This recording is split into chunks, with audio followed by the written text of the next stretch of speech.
Assalamu alaikum. So let's get settled down.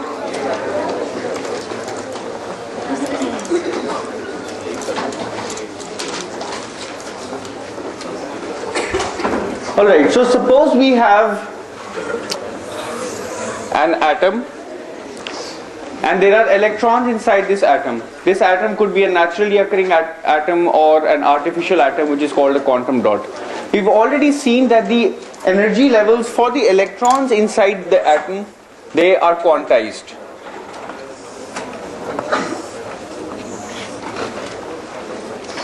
And these energies take up special values. And there are precise gaps between these energy values. So the atom as a whole could be moving, which means its center of mass could exhibit certain kinds of motion. So it could have a kinetic energy due to its center of mass. But this has nothing to do with the internal energy. The internal energy associated with the electronic levels, these are represented by the yellow lines.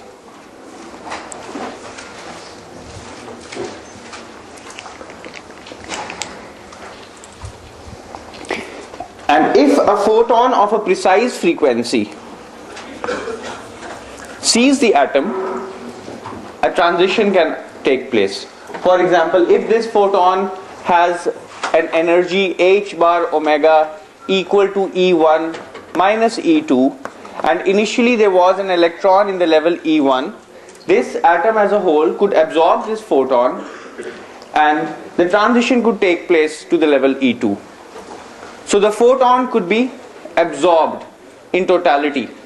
Excuse me. Hello. What's happening? आप पीछे मुड़ के देखें, मैं आपसे पूछ रहा हूँ.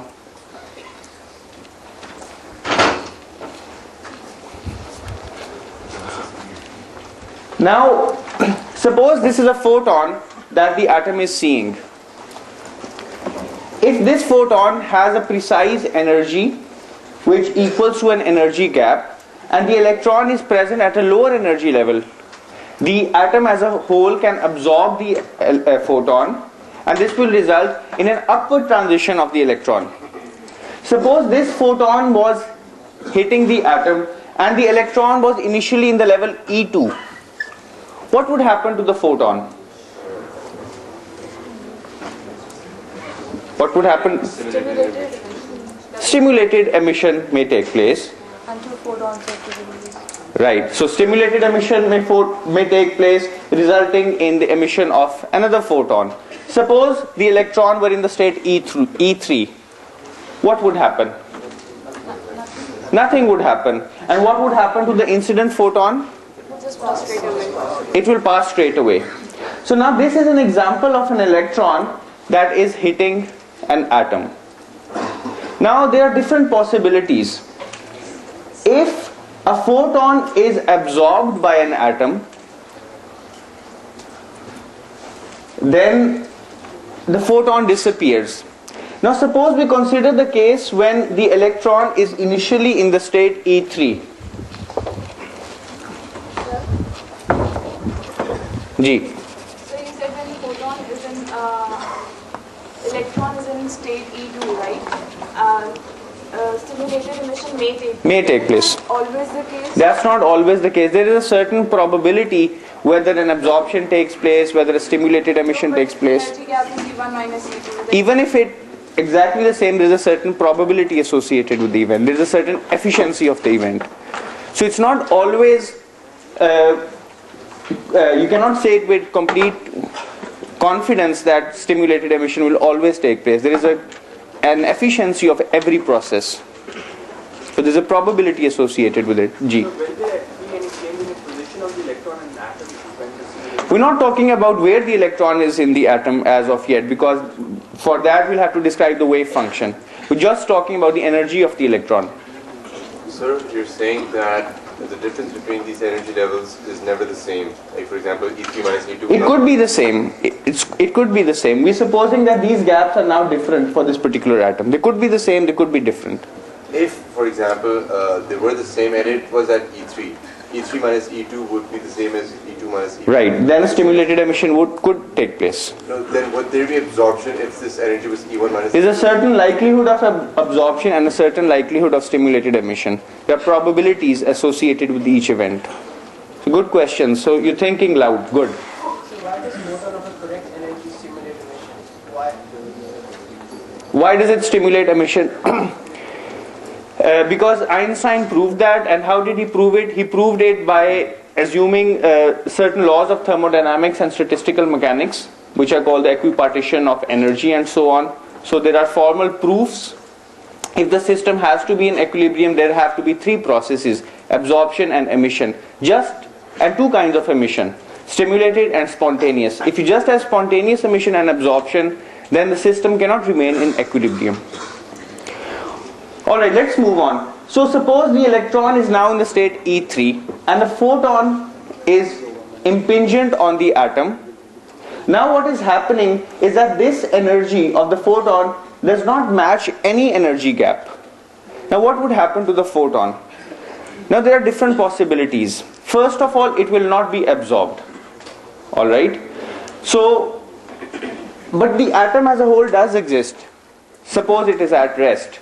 Now what's going to happen is that this photon may lose some of its energy and not disappear completely. So after losing some of its energy, this photon may be scattered. This is called a scattering process. And its energy will change. How will the energy of the photon change?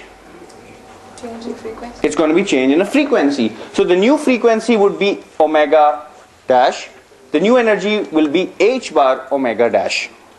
So now this photon is seeing an atom, but the photon does not have the correct amount of energy to to make a transition.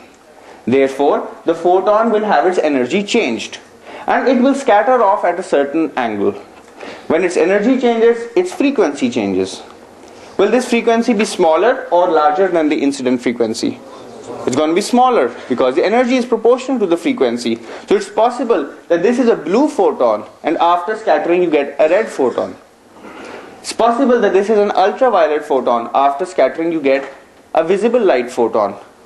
Possible that this is a gamma ray photon and this is an X-ray photon, and so on. This is a microwave photon and this is a radio frequency photon. I already showed you the electromagnetic spectrum. So where is the rest of the energy going? We know that it's not going to change the internal energy of the electron. So it has to go somewhere because we have the first law of thermodynamics, which is the conservation of energy. So where is the remainder of the energy going? Electrons? It's absorbed by the electron. I mean, but it cannot be absorbed by the electron. That's the point, because this is not of the correct frequency to make a transition possible. So it goes into the overall kinetic energy of the atom, which is not a change in the internal energy because now the atom as a whole is moving. So what will happen is that this atom as a whole will undergo some motion. It will have some center of mass kinetic energy. So the atom as a whole will take a kick, and in a certain direction, which means that the final momentum has to be the same as the initial momentum. The initial momentum is pointing in the x direction, so this photon must have a direction such that it vectorially adds with the momentum of the atom to give you the same net momentum before and after the final collision. So when a photon is seeing an atom and the electron levels are not matched with the energy of the photon, then changes in internal energy cannot take place. However, the photon can then share its energy with the atom as a whole, and the atom as a whole can take a bump. ठीक है, उसको एक kick मिल सकती है. तो changes in internal energy तभी होती हैं जब इंसिडेंट फोटोन की एग्जैक्ट फ्रीक्वेंसी हो, और अगर वो नहीं होगी, still an interaction can take place. Some kind of collision can take place. It's called an elastic collision. Some kind of collision takes place in which the total energy is conserved and the total momentum is also conserved. Now suppose we take another scenario. We have an atom, the same atom,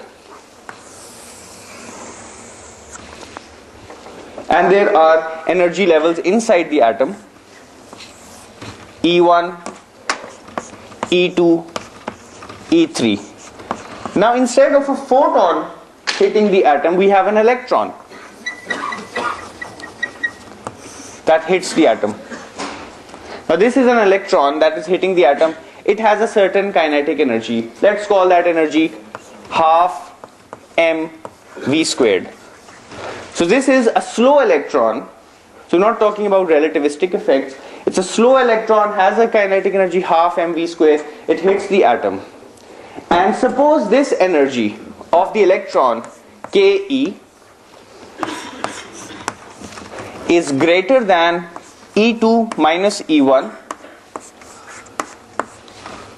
but it's less than E3 minus E1. And initially the electron is in the level E1. Now is the question, what will happen? Here we had a photon hitting an atom with certain internal quantized levels. Here we have an electron hitting an atom with internal quantized levels. Now there's a difference between the two processes. The photon cannot split. It can change its energy, but when it changes its energy, it can't change the internal energy. But the electron is a different kind of object. The electron has a rest mass as well. So what will happen in this case? Any ideas? Can you raise your hands?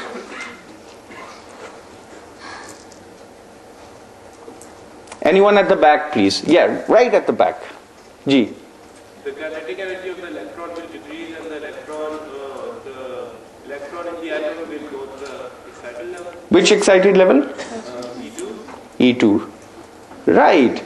So what will happen in this case is this electron is happy sharing its energy with the internal energy of the system. The photon is not happy sharing its energy with the internal energy.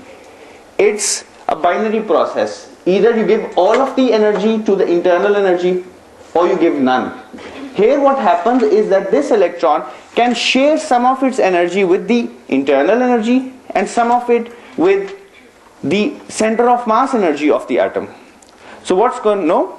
That's not going to happen. So what's going to happen here is that this electron may get excited. So there is some remainder energy with the electron and the atom system. That remainder energy is Ke minus E2 minus E1. And where will this remainder energy go? Into the kinetic energy of the electron or the atom? It could go to both. It has to go to both. It has to be shared between the kinetic energy of the atom and the electron. So this energy goes to the kinetic energy of the electron in the after the collision plus the center of mass energy of the atom. So it's shared between the atom and the electron. And again in this process, energy has to be conserved. That's the first law of thermodynamics. And the momentum has to be conserved. Alright? You had a question. So in which case will the internal energy of the atom increase? Here the internal energy of the atom is increasing if this absorption takes place. The internal energy is increasing, but the atom as a whole can also move. And that's this term. The atom as a whole can remain static where it is. But energy has to be conserved, so the energy of the electron will change. So in every collision process, energy is conserved. G. So when we talk of the scattering of the photon, is it called the Compton effect? Is this what we call the Compton Exactly. This is a kind of Compton effect. This is the Compton effect. But just for high energy photons.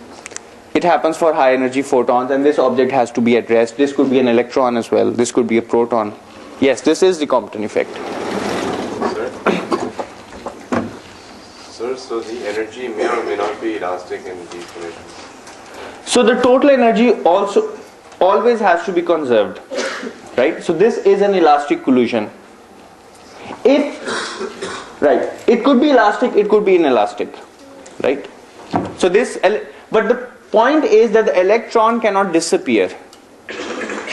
This is a very important point, and the point is that if this energy is exactly the same as E2 minus E1, so what's going to happen is that the electron expends all of its energy in making this transition. So the electron will come to a complete halt, and it can come to a complete halt. But this is a very unlikely process, by the way, physically. Every process that takes place in nature has a certain efficiency, has a certain probability of occurrence. Alright, so we've talked about these kinds of collisions.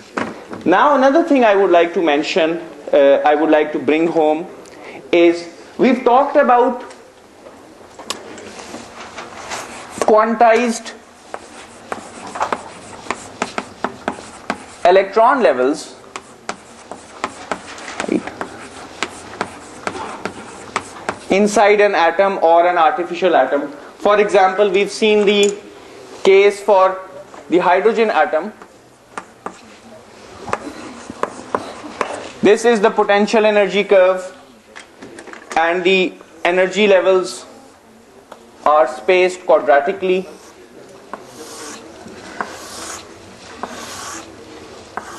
So this is an example of the hydrogen atom. We've also talked about two atoms that are close to one another, and we've also talked about the quantum version of the harmonic oscillator, right?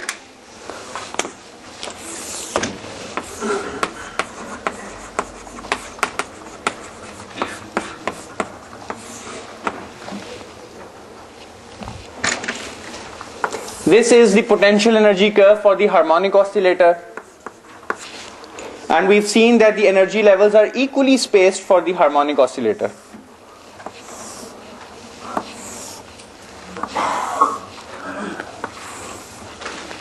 And this ground state is not at zero energy, it's at a ground state energy E0.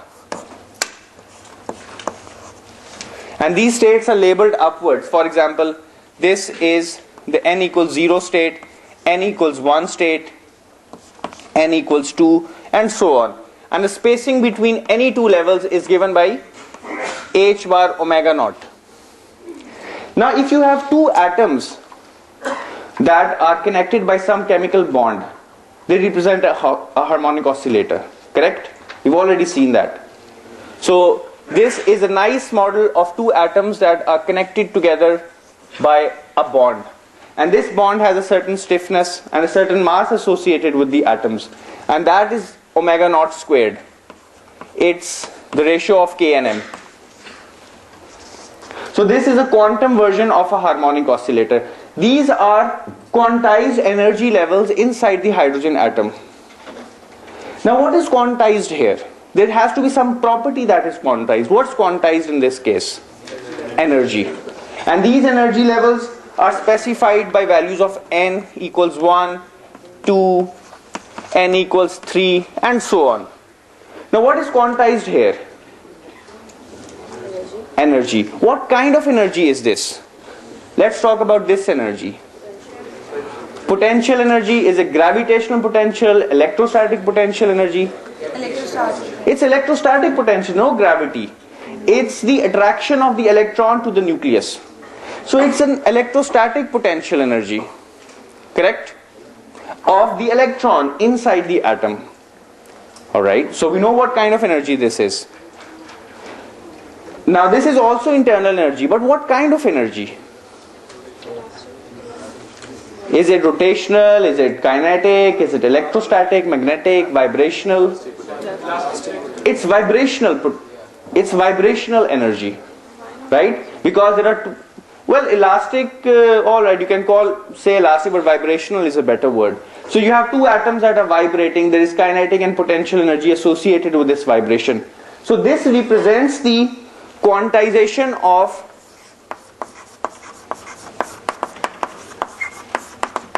vibrational levels,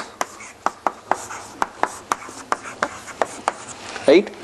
And these quantum numbers, they could be called vibrational quantum numbers.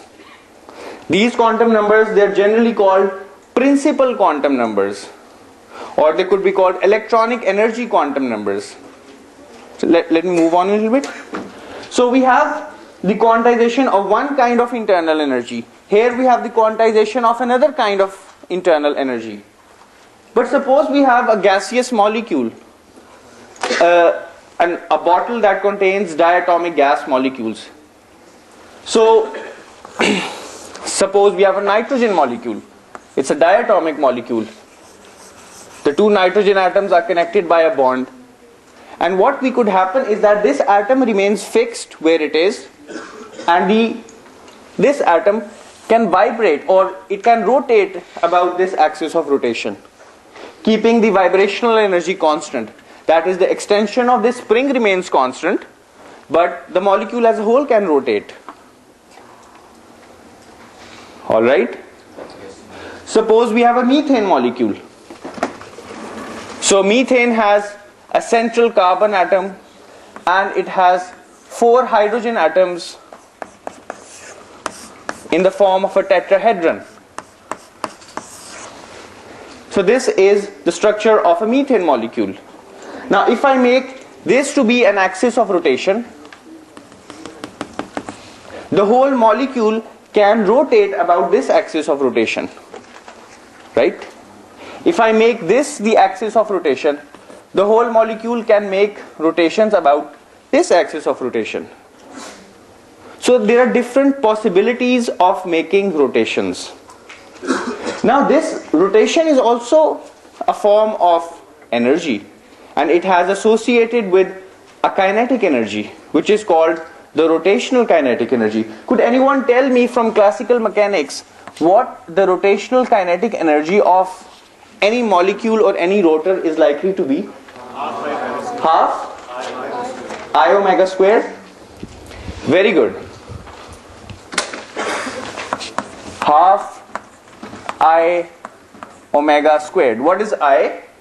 It's a moment of inertia. Omega is the angular momentum.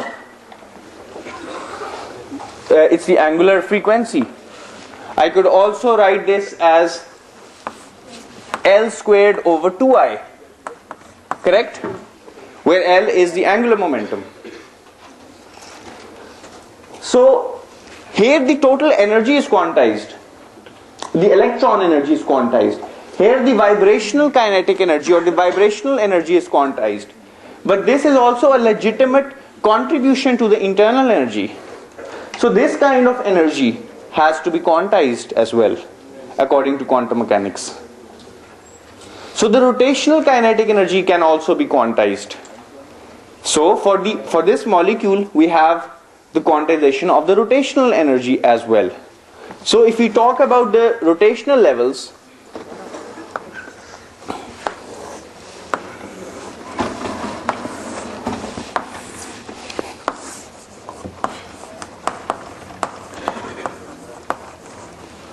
we can have quantized rotational energy levels as well. So all forms of internal energy are actually quantized. The electron energy, the vibrational energy, as well as the rotational energy.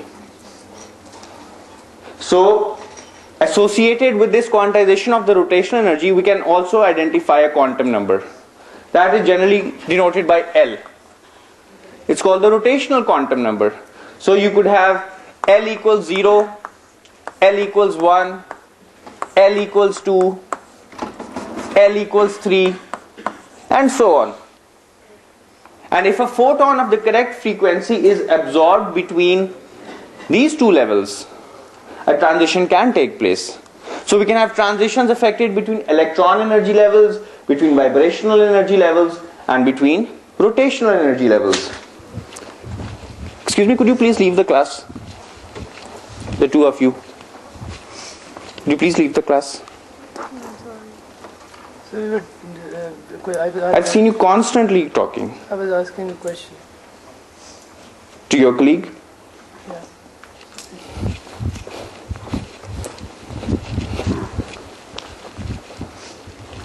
अब बातें भले करें, जरूर करें.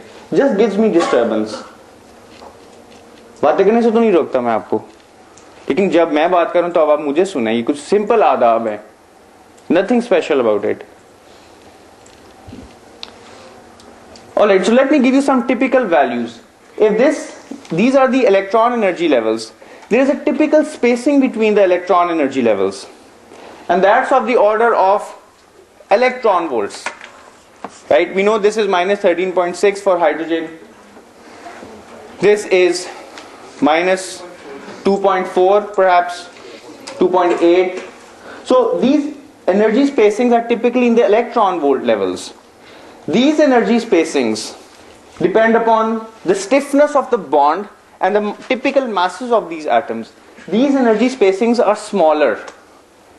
Generally, they are of the order of 10 raised to power minus 2 electron volts. Generally. And these energy spacings are even smaller. So there's a 2 order of magnitude difference between these levels, a 2 order of magnitude difference between these levels. So these spacings are generally of the order of 10 raised to power minus 4 electron volts. So what we really have in a real system which has all kinds of energy, electron energy, vibrational energy and rotational energy, the main energy gaps, the large energy gaps are between the electron levels, the electron energy levels. So if I draw a diagram,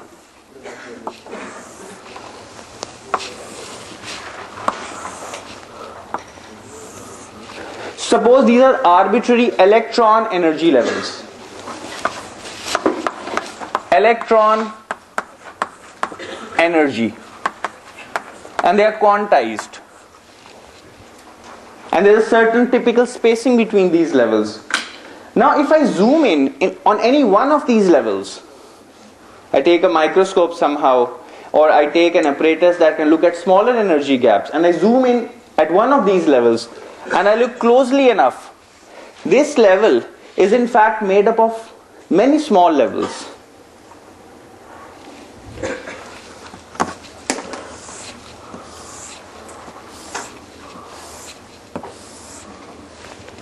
Each one of these is made up of smaller levels.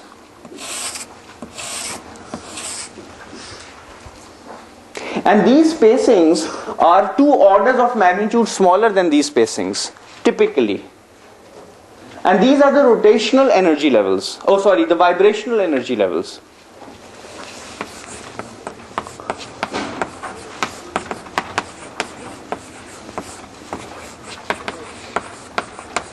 Now if I take another apparatus or another zooming in device, I can hone in on any one of these vibrational levels, and I will find that this one vibrational level is in fact a composite of many other smaller levels, finer split levels.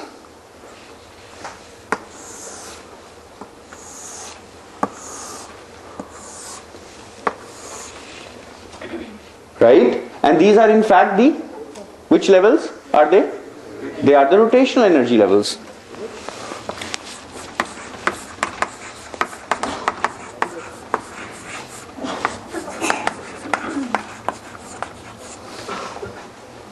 And these are 2 orders of magnitude smaller than the vibrational energy levels, and 4 orders of magnitude smaller typically than the electron energy levels. So if these transitions correspond to photons in the visible region, we've seen this for the hydrogen Balmer series already.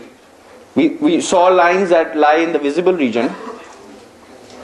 Then these photons, which could cause transitions between these levels, what region would they lie in for the electromagnetic spectrum? Ultraviolet. They can't be ultraviolet, they have to be smaller frequency, longer wavelengths. They could be in infrared, right? They're generally in the infrared. And if these photons which cause transitions between vibrational levels are in the infrared regime, then what about these levels? What kind of photons are needed here? Maybe microwave.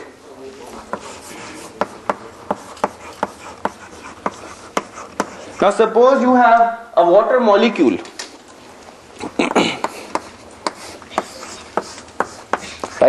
This is a water molecule. Now this molecule as a whole, the electrons inside this molecule which make the bond, they have quantized levels of this kind. But there are two kinds of bonds. Each of these bonds is in fact a spring. It's modeled like a harmonic oscillator. So this bond can stretch and contract. It has vibrational energy. This bond can stretch and contract. It has vibrational energy. So these vibrational levels, they correspond to this manifold. The molecule as a whole can rotate. For example, this could be an axis of rotation and the molecule is rotating rapidly about this axis. So the rotational energy is quantized as well. And if a microwave photon is hit on a water molecule, you have a glass of many water molecules, you place it inside a microwave oven, and if the microwave photons are of the correct frequency corresponding to a gap in the rotational energy levels of the molecule, then the molecule can be excited to a higher level. And when it's excited to a higher level, it will jump down and it will emit more microwave photons. So you can have a laser based on microwaves as well, which is called a maser. So if the water molecule sees a microwave photon, nothing is going to happen to the electron energies. Nothing is going to happen to the vibrational levels. However, transitions between the different rotational energy levels can take place. Could you please turn on the projector? He said you turn on the microwave. Yeah, I want to show you a microwave simulation. So we have quantization of the electron energy, of the vibrational energy, and the rotational energy. And there are different energy regimes. Another very interesting thing I would like to tell you is that if you look at any level, there is in fact a further splitting, and that is because of the nucleus. So you can have a further splitting of the levels because of the spin of the nucleus, and that lies in the radio frequency regime, in the RF regime, which is even smaller frequency than microwaves. And that is how NMR works. I'll have a separate lecture on NMR, or nuclear magnetic resonance. So I've talked about the quantization of various kinds of energy, and I've talked about the relative scales of electron levels, vibrational levels, and rotational levels. All of these contribute to the internal energy, and all of these are quantized. Let me show you a simulation.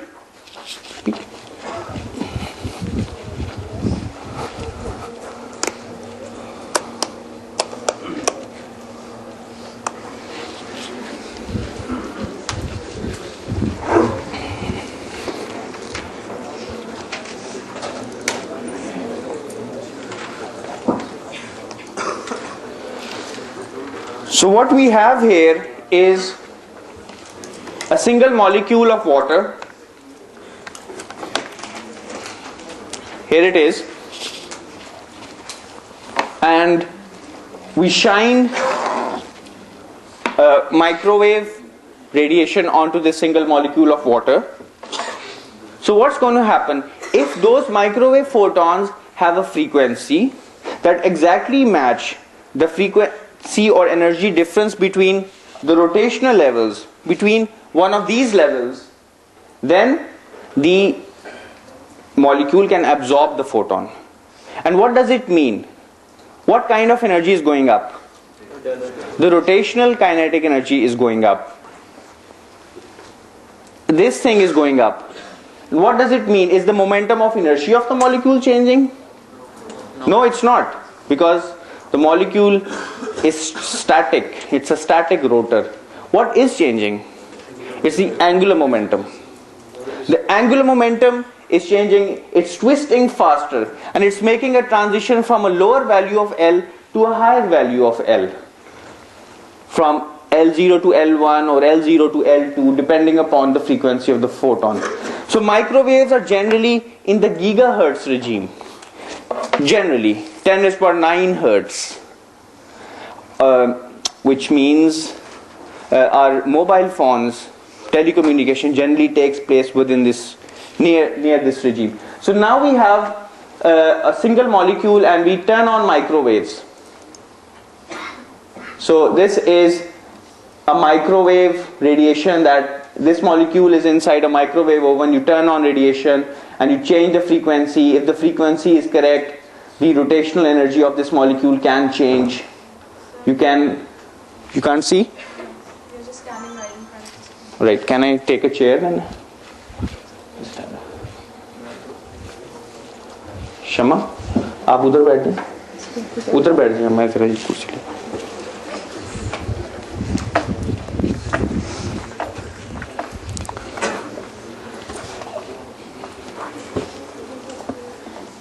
All right, there are different ways in which we can see the field. This is what the full microwave field looks like. It's electromagnetic radiation. It's a changing electric field with a certain frequency. You change the frequency, this electric field changes faster, and the water molecule absorbs photons. So you can look at a single line of molecules. What happens? You increase the amplitude. Now, as this is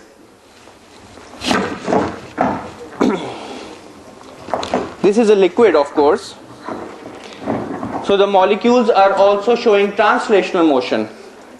They're also moving around inside the liquid. So when they're moving around inside the liquid and they're also twisting and rotating, they will bump with other molecules. And the random internal energy of the molecules is going to increase, because there is random bumping. The diffusion of the molecules inside the water is totally random. It obeys Brownian motion. So it's disordered motion of the molecules that are now rotating faster with higher rotational energies, and they bump more often. So the disordered energy or the random kinetic energy is going to increase, the random rotational energy is going to increase, and when that increases, of course the internal energy increases, but the thermal energy also goes up, which also means that the temperature of this object is going up. And this is represented by the thermometer. So this is what happens in a microwave oven. You can look at many molecules, turn on the microwave power,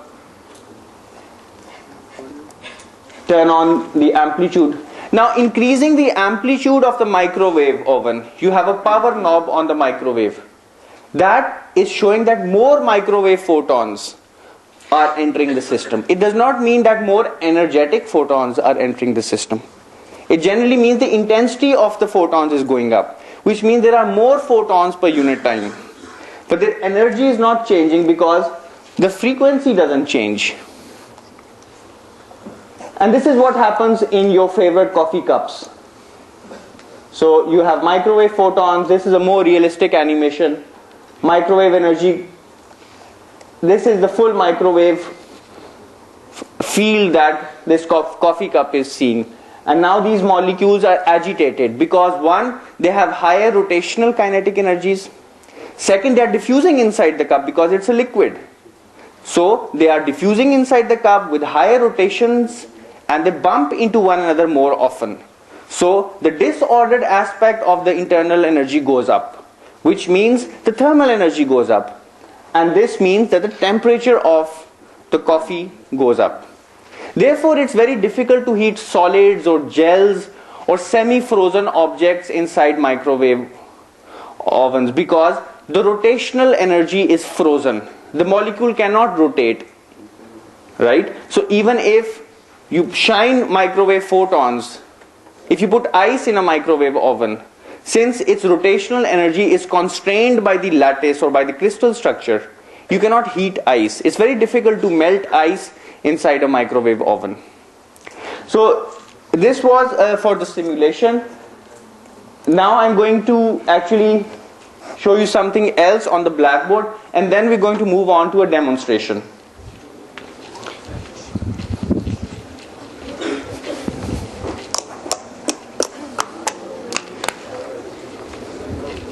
Ji. So what does the defrost button on the microwave do? I don't know. Ji. So isn't it quantized energy, the angular speed that we are in. Right. And is that a part of the internal energy? Right. It is. So this angular velocity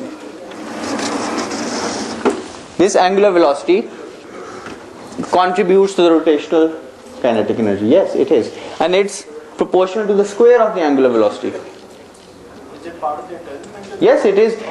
All of the aspects that we consider here, they are part of the internal energy of the system. Sir, just a trivial question. When you put a CD inside a microwave, how come it explodes? Really, it's not a trivial question. It's very hard for me to answer. I really don't know.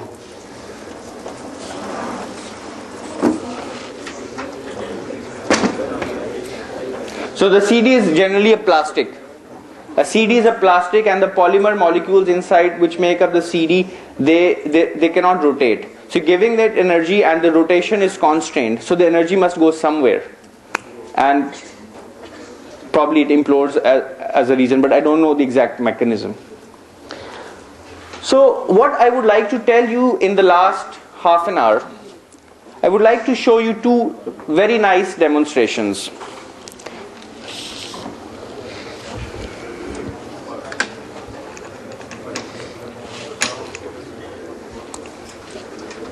The first thing I would like to mention is that there are different ways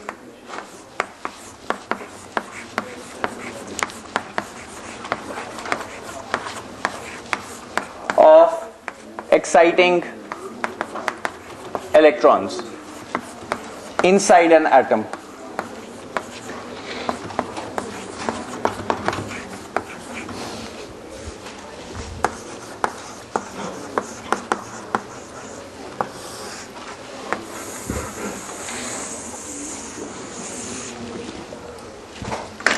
We've already looked at a few. Could you give me a few examples? Could you raise your hands and let's enumerate all the different methods that come to your mind of exciting electrons between these levels or between these energy levels? Please raise your hands. Someone from the back preferably. Ji, बताएं. Electron-electron collision or electron-atom collision.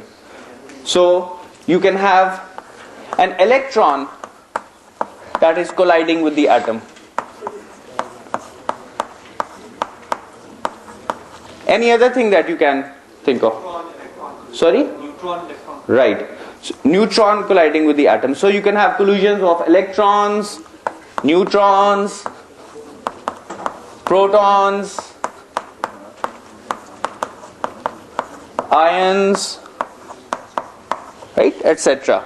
You could have all of these particles colliding with the atom, and all of them can result in sharing of the energy between the internal energy states and the center of mass energy. But that's not true for a photon.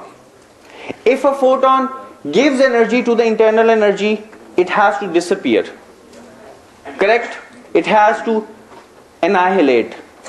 उसको अपनी हस्ती को मिटा देना पड़ेगा, तभी वो अपनी सारी एनर्जी इंटरनल एनर्जी को ट्रांसफर कर सकता है, फोटोन. लेकिन ये particles which have rest mass, they behave differently, and we've already seen that. Any more example? आपने हाथ खड़ा किया था. कोई और example? Just by general heating. All right, good. Just by general heating.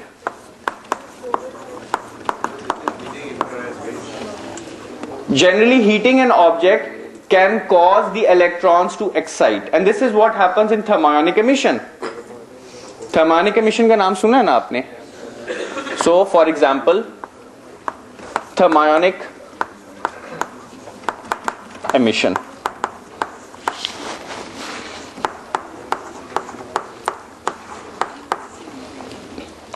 So, in thermionic emission, if you keep in mind the band structure of a metal, you have, remember, you have a valence band. You have energy levels in the valence band, and you have energy levels in the conduction band. In a metal, this gap is very small. between the conduction band and the valence band. And in the conduction band, electrons are filled up to a certain level. And then there is vacuum. So this is the surface of the metal. And if an electron goes here, it becomes free. So there is a certain gap between the top of the occupied conduction band and the surface. And that gap is called the work function.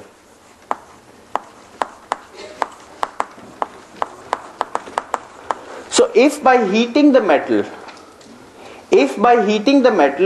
you give it enough thermal energy to the electron so that it can jump this work function, and that thermal energy exceeds the work function, this electron can be free.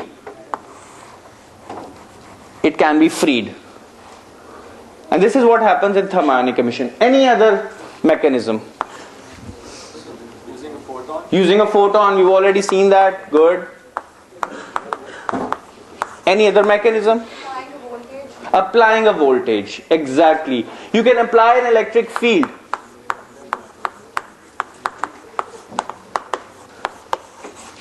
This is called field emission. G. So this, the heating, isn't that also heating the photon in the infrared spectrum? There are different ways to look at it. When I discuss black body radiation, I'll answer this question in detail. Not necessarily. So you can excite by an electric field, and this is called field emission, and I will show you a demonstration right now. That is, without, in the presence of an electric field, a fluorescent tube light can glow. Alright, before we move on to the demonstrations, I would like to talk about a Nobel Prize winning experiment from the 1913-14 range. This was performed by two German scientists, Franck and Hertz. It's called the Franck and Hertz experiment.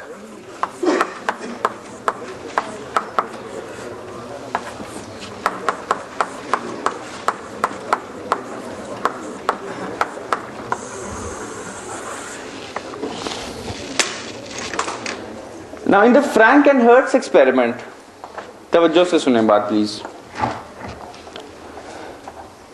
We'll show you a modern version of the Franck and Hertz experiment, but this experiment was performed in the 1913 range, for which both of these German scientists got the Nobel Prize in 1925. We've already seen certain ways in which, or certain demonstrations which show that the internal energy levels are quantized.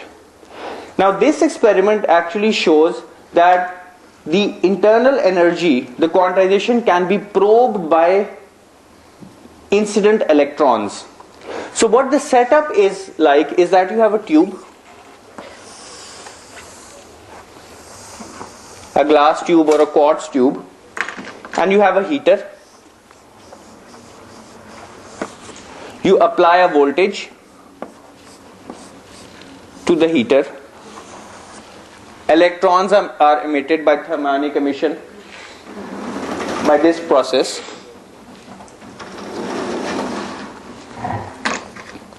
And then you have an electrode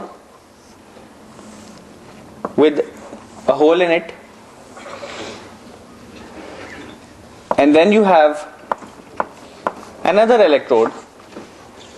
This electrode is positively charged with respect to this electrode, so I can apply a voltage.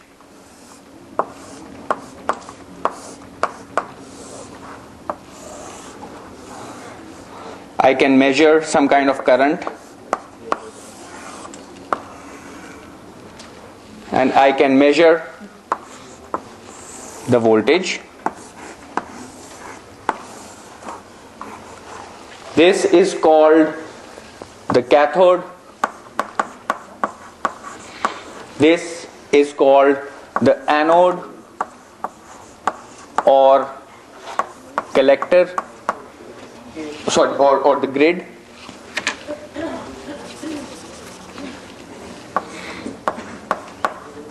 And then I also have another electrode, and if I want, I can apply a potential, if I want, I can apply a potential between this electrode, which is called the collector, and the grid. So this is my arrangement of the apparatus. And inside this tube, gas has been pulled out. All the air has been pulled out of this tube, which means the tube has been evacuated, and then mercury vapor has been introduced into it. So really there are atoms of mercury inside the tube, and these are at low pressure. So the density of mercury molecules is smaller than the atmospheric pressure. There is a low pressure mercury atoms that are just vibrating and moving out randomly inside this grid, inside this tube. So it's a mercury filled tube, and the entire tube is kept at a certain temperature around 170 to 180 degrees centigrade, because mercury has a certain boiling point, and we would like the mercury to be in the gaseous form. If it's cold, the mercury will condense onto the walls of the tube, and we will not have mercury vapor inside the tube. Now, mercury has a certain energy level diagram, which means that the internal energy levels are quantized inside mercury. And mercury is much more complicated than hydrogen. So, what we really have is a complicated energy level diagram. We have various energy levels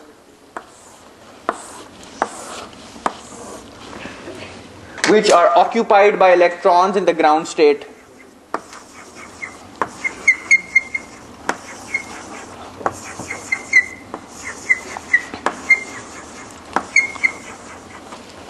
So this is a ground state configuration. There are certain energy levels that are already occupied. And then there is the first excited state, which will be occupied when one of these electrons will get energy from somewhere, so that it can move to the higher state.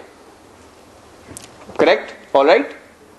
So this gap is of the order of 4.9 electron volts. So if these mercury atoms get energy from somewhere, by incident photons, by incident electrons, by electric field, then the mercury atom can be excited. Now the incident energy, if it's a photon, then it has to be of precisely this energy.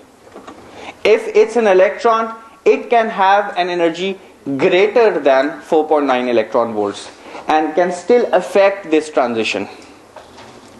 So now what's happening inside the tube is that, suppose no voltage is applied here. Right, this is 0 volts. 0 volts. Now this switch is closed. And when this switch is closed, electrons are being emitted from the surface and they start floating in this region. So this is called the space charge. Now what's the charge on the space charge? Is it positive, negative? It's negative.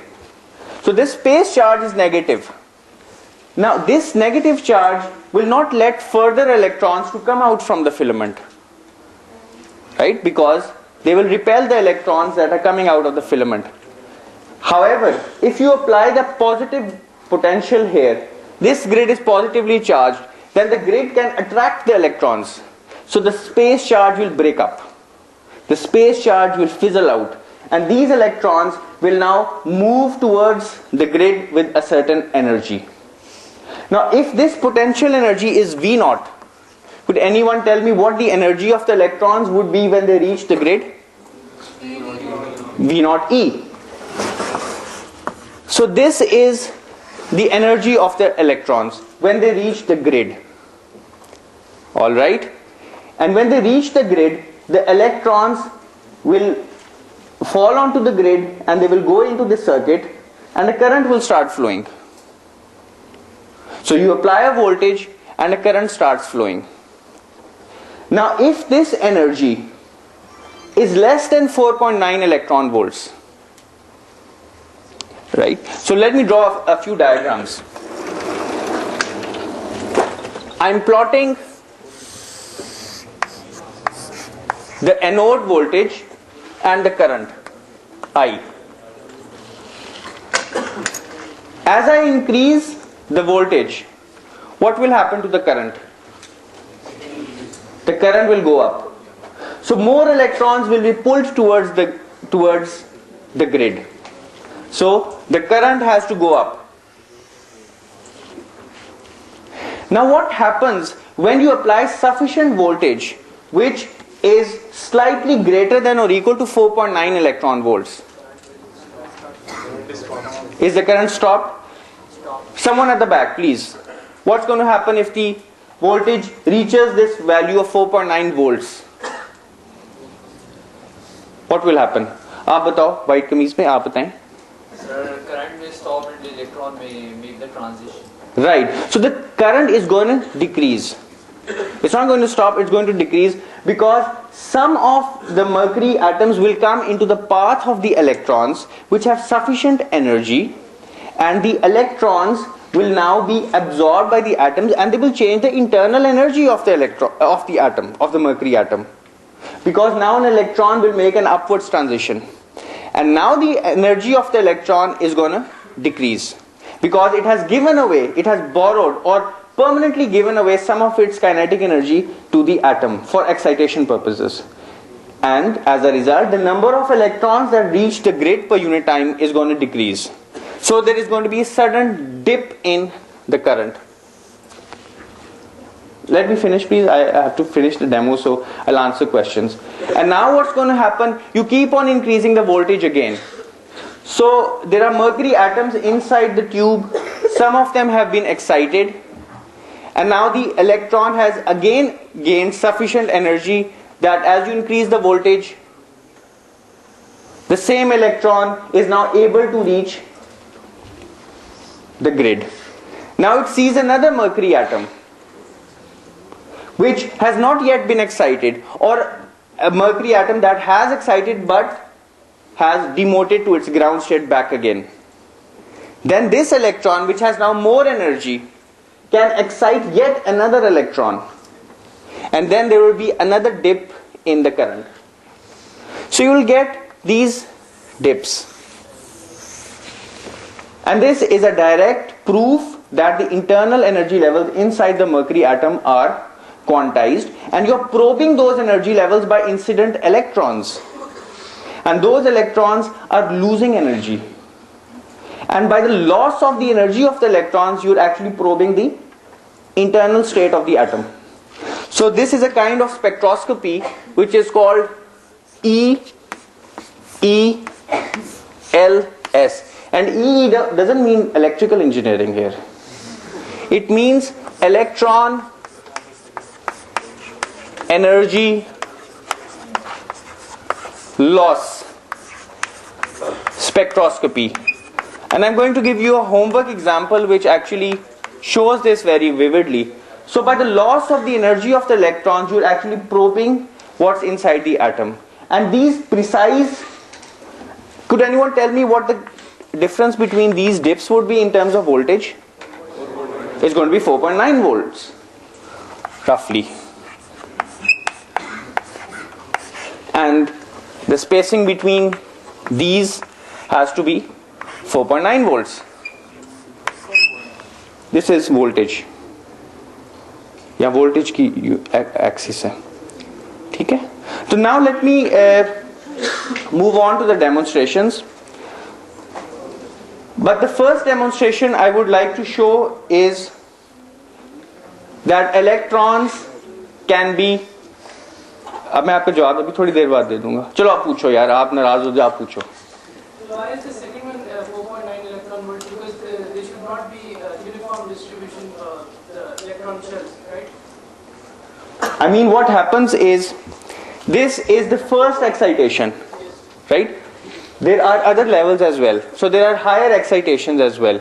But at the pressures of the mercury that we're talking about, this process has almost 100% efficiency, and it's very improbable that you will excite this electron to a higher energy level. Those processes do exist, but with very low probability. Now what we have here, what I would like to first demonstrate is that, let me turn on the camera.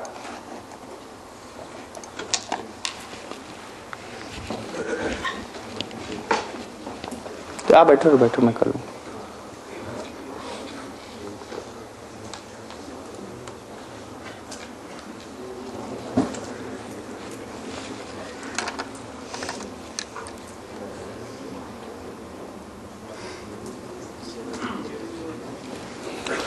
What we have here is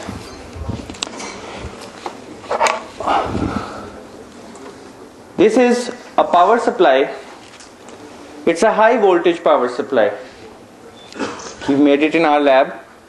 It can go up to 15,000 volts, or 20,000 volts.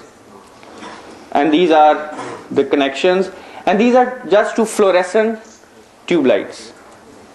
And these lights fluoresce, or they emit radiation when the atoms inside this tube, they are ionized. When they are excited, and then when they are excited, they are de-excited, they emit photons. And since a large number of processes, collisions, and different kinds of energy levels are involved, a variety of photons are emitted, which resultantly give a bluish whitish color to the fluorescent light. So now I'm going to show you that just with the help of an electric field, you can see a glow in this fluorescent light bulb. So what I'm going to do is, first I'm going to turn this on so that actually I can see what's going on, but this doesn't turn on because this. उसमें डाल सकते हो? उस वाले में डालना. All right. Turn off the lights because the glow is very weak. You can nevertheless see it.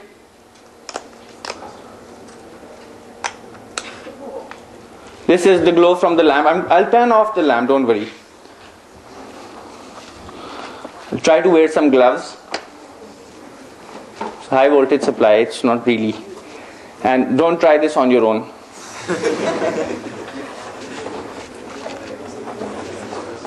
I hope it works. The glow is going to be very feeble, so I will need to turn off this lamp to actually see the glow. The first thing I would like to show you is that with sufficiently high electric fields, even though air is an insulator, the insulation of air can actually break down.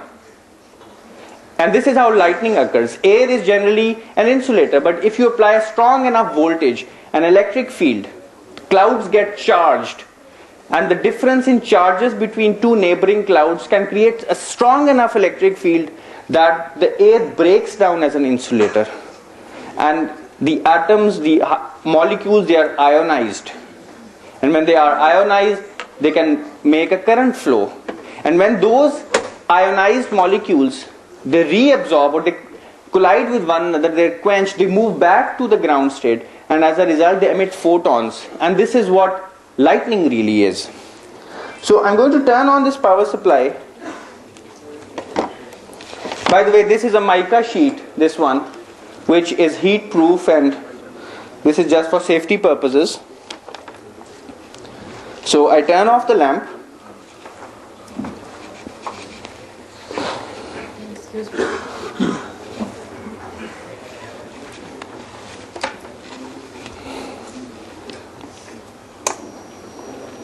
Turn on the supply, and now I would like to demonstrate that air's insulation can actually break down.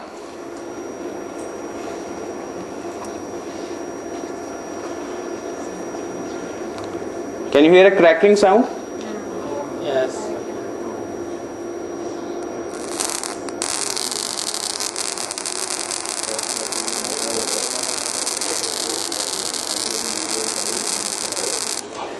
Now this is micro scale lightning. What happens if you increase the distance?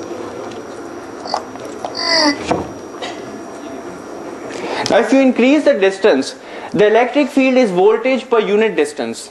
If I increase the distance, what happens to the electric field? It's going to decrease. And the electric field is not then strong enough to cause a breakdown. So if the distance is large, excuse me, I just want to make this connector go back in again.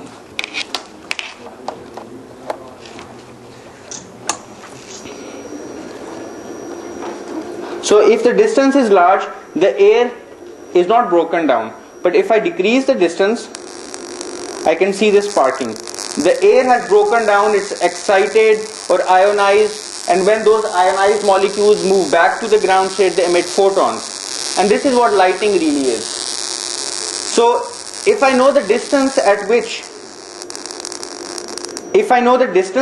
this spark appears, and I know the breakdown electric field of air, I can tell what the voltage is.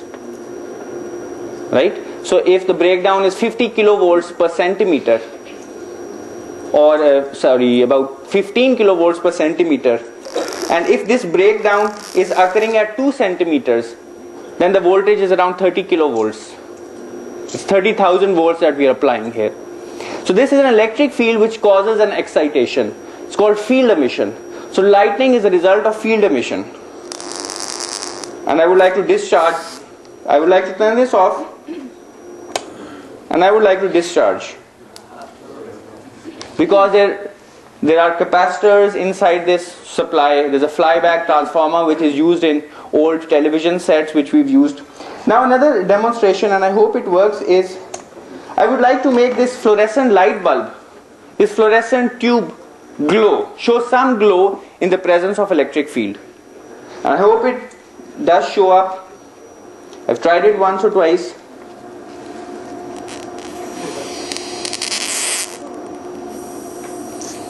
Here you can see that this fluorescent light bulb is actually, I'm not applying any voltage to these electrodes that are at the bottom of the tube. I'm just applying a high voltage or an electric field between 2 points randomly taken in the fluorescent light bulb, and as you can see, it lights up.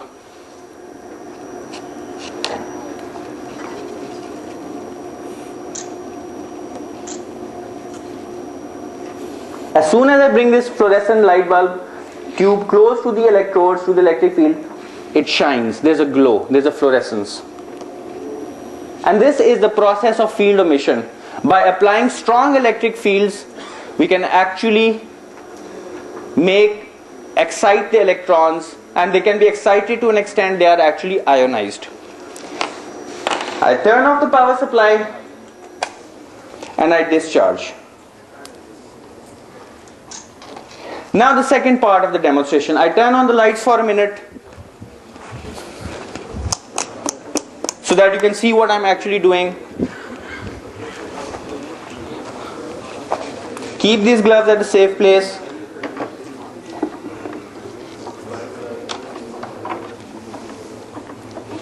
Don't try this experiment on your own.